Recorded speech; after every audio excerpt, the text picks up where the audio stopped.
This is Mrs. Haase showing you how to solve a system of equations using elimination. This is from Lesson 3-2, Example 4.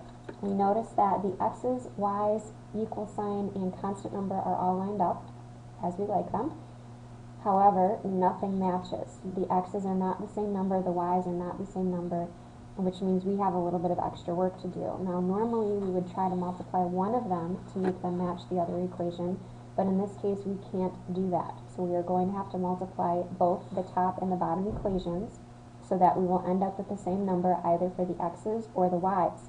Now, you could make your x's match. The lowest common number or the least common multiple between 6 and 5 is 30. So we need to multiply in order to change them into 30s. Or if we wanted to make our y's match, we would have to multiply to turn them into 15s. That's the lowest common number that they both have as well. So I would rather deal with 15s than 30s. So I am going to change my y's into 15s by multiplication. I'm going to multiply the top equation by 5, because 5 times negative 3 will give me a negative 15 for the y value. And I'm going to multiply the bottom equation by negative 3. Since both of the signs are negatives, I need to multiply one of these equations by a negative number so that I will have one positive and one negative. Remember to multiply all the way through. 5 times 6 is 30. X minus 5 times 3 is 15. Y equals 5 times 3 is 15. On the bottom, negative 3 times 5 is 15. Negative 15x. Negative 3 times negative 5 is positive 15y. And negative 3 times 10 is negative 30. I'm going to combine them now. I have one positive 15 and one negative 15y, which means together they will cancel out. And now I combine the leftovers. 30x minus 15x. 15x. 15 minus 30 is negative 15.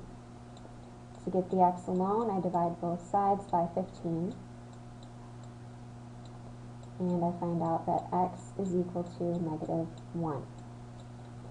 Now I need a y value, so I'm going to go back to one of the original two equations because those are the easiest and the smallest, and I am going to use the top equation because those numbers are a little bit smaller than the bottom equation, and that means they'll be easier to work with.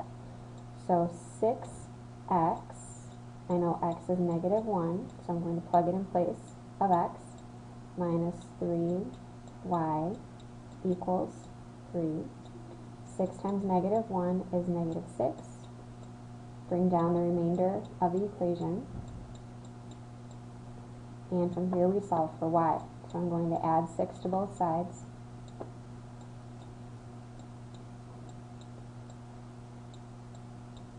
3 plus 6 is 9. On the left-hand side, remember to bring down the negative, that minus sign that's still in front of the 3y. And now I will divide both sides by negative 3 in order to get the y by itself. Y equals 9 divided by negative 3 is negative 3. So when I put these two together, my x value of negative 1, comma, y value of negative 3, in parentheses, so this would be a 1 solution. If I graphed these two lines, they would cross one time, and they would cross at negative 1, negative 3.